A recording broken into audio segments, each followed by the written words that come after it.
Welcome to this research update. My name is Maximilian Gartner and my research package is Influenceable Autonomy and Predictable Freedom in the Internet of Everything.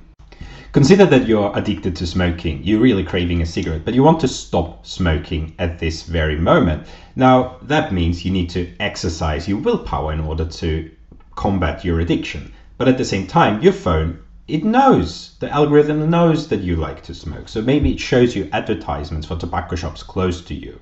Now, if faced with these advertisements, your willpower that you need to exert increases quite a lot. Maybe you can't make it anymore. You fall back, you do smoke at the very end.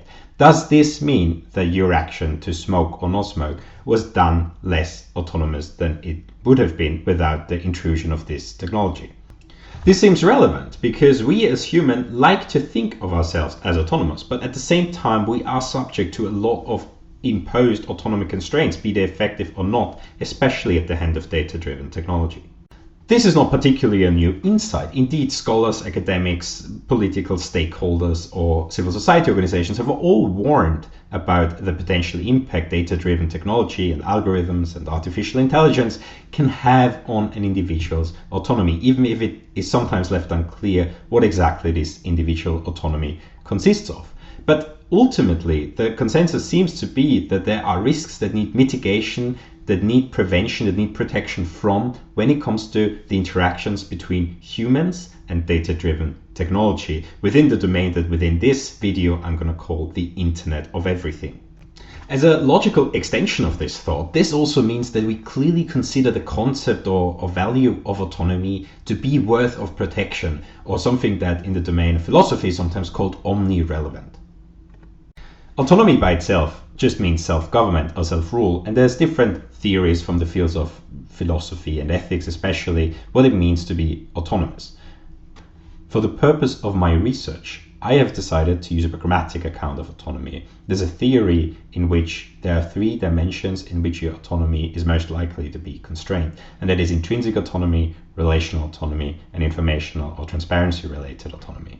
The purpose of this pragmatic theory is to free myself a little bit from the constraints of having autonomy as a fully fleshed out philosophical theory if it really is just a viewpoint of analysis for the research at hand.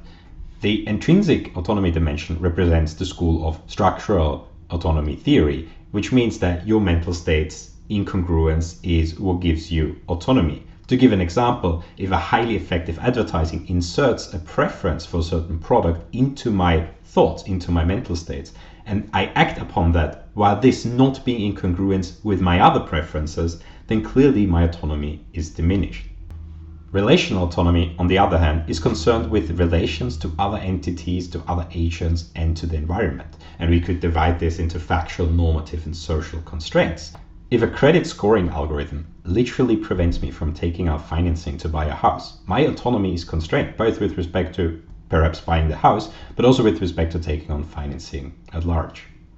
Lastly, informational autonomy or transparency-related autonomy concerns itself with information exposure of the individual in question. Easily said, the less information you get, usually the more constrained your autonomy is. But at the same time, autonomy can also be constrained either by the veracity of information, such as misinformation, or by an information overload, as information parsing comes at a surge cost for humans. Now, my research is not concerned with autonomy in general, but really how individuals can exercise and are constrained in their autonomy when interacting with data-driven technology. And as a result, we have to understand the domain in which these interactions occur, which is the domain of information technology. Interestingly enough, this domain has a couple of characteristics that are relevant when considering the interactions that can constrain an individual's autonomy. One of the most important ones, in my opinion, is that the fact that all information is intermediated, and as such, an algorithm or some sort of agent perhaps is always interjected between information and the information recipient. Another really important characteristic is that information is now imparted immediacy. There are little costs to imparting information to a plurality of recipients, and the information recipients can be anonymous if necessary. Last but not least, information is increasingly personalized, and it is very intuitive to understand that information can become more effective and a more important tool of influence the more personalized it is on the basis of a more and more thoroughly analyzed data set. At the same time, the agents that can constrain an individual autonomy within this domain also have characteristics that are relevant when considering their autonomy impact. Put shortly, they process information almost immediately, they have superior reasoning capabilities within limits, and their algorithmic decision-making is opaque. They rely on data, they're susceptible to bias, and in their relationship with information recipients, there's a complex status between mistrust on the one hand and algorithmic deference on the other hand. The way I conceptualize this in my research is that I imagine an informational flow, an informational pipeline, if you will, from the information origin to the information recipient, and all of the processes that lie therein. The processes of this information flow and subsequently the information interaction that are most relevant to imparting persuasion and constraining autonomy, I denote as so-called vectors of influence. In other words, a vectors of influence describes the main characteristic of autonomy constraints imposed by informational intermediary agents. And of most interest are the interaction characteristics between recipient and agent, and less the processing that happens in the background for my research. More formally, a vector of influence in the way I use it is the compound phenomenon characterizing a given interaction between an algorithmic agent and another entity that is capable of imparting change onto an individual's autonomy. Individual autonomy is most commonly and most effectively constrained along some of these vectors of influence, and the four I've identified in my research so far pertain to the medium of information transfer, the perceived accuracy, precision, trustworthiness, and assertiveness of the agent, the transparency and completeness of information presented and exposed to, and the assignation of actionable data. The medium of information transfer is very intuitively understandable. Humans are subject to all kinds of bias, and this is increased when faced with, for example, a graphical interface. It is also intuitive to understand that accuracy, precision, and trustworthiness of the agent that presents us with information means that we will trust this information more. This information will impart a bigger change onto us and our capacity to self-government. Similarly, transparency in information is already well recognized in many legal fields, for example. I cannot exercise my rights if I don't know if I have them. I cannot exercise my options if I don't know they are at my disposal. Lastly, assignation of actionable data is something that usually does not happen in an interaction between an agent and the individual affected, but in the background. That means that maybe two algorithms in the background decide to assign me a score on the basis of which a third person, maybe a human, decides not to extend me a loan, not to let me buy a car, not to hire me for a certain job, in which case I cannot exercise my autonomy with respect to these actions. I think it makes a lot more sense to consider these information flows and interactions, so these vectors of influence, as subjective and culture dependent. Culture, I mean, is the compound shared or learned characteristic of a group of individuals, including their traits, their norms, their laws, their values, their patterns of behavior, experiences, knowledge or emotional responses. And these cultural realities offer different sets of contextual phenomena. That means different vectors of influence as the information flows differently and is perceived differently.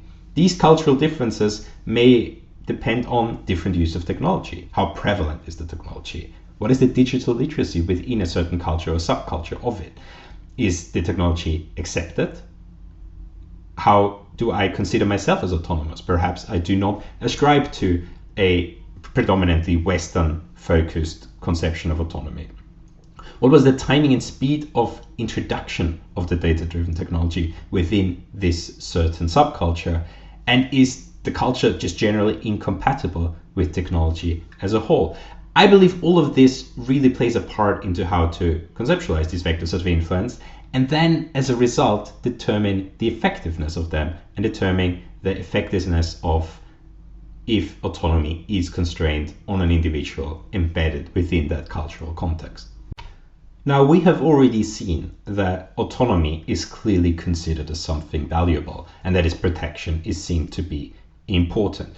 But interestingly enough, recent legislation and legislative proposals on a European Union level seem to recognize autonomy less as a meta principle, as something that works in the background, and more explicit.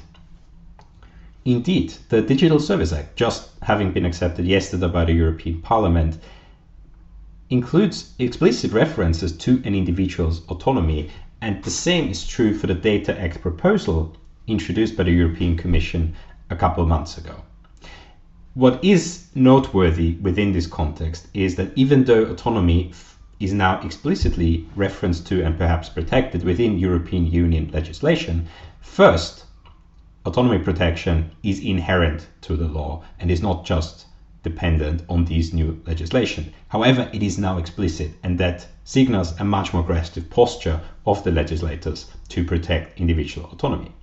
At the same time, existing digital legislation seems to narrow in on something that is called dark patterns, a form of adversarial design which uses choice architecture or other types of influence to nudge or coerce you into taking certain actions. Most commonly, this is done with cookie banners that are difficult to operate in the way that you might like to make your choices.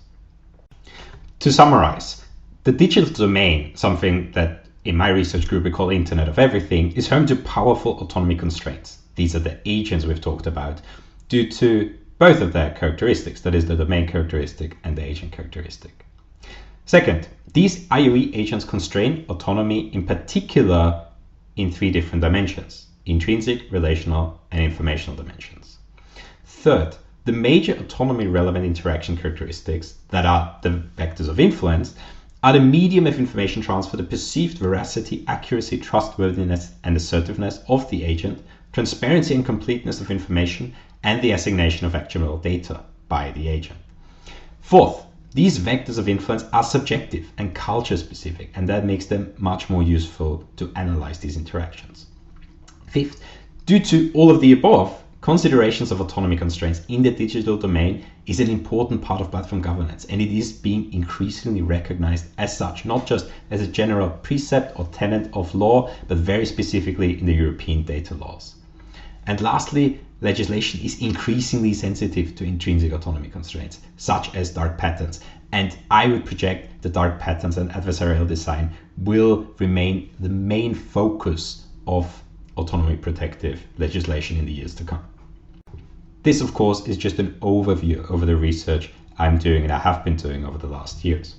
My research is still ongoing, so I depend on valuable feedback, on valuable critique to reach me in order to incorporate it and to make my research even more robust. If you, the viewer, have any questions, feedback, or critique to this research or research in a similar field, I, of course, would be very grateful in case you reach out. In any case, this concludes this research overview presentation.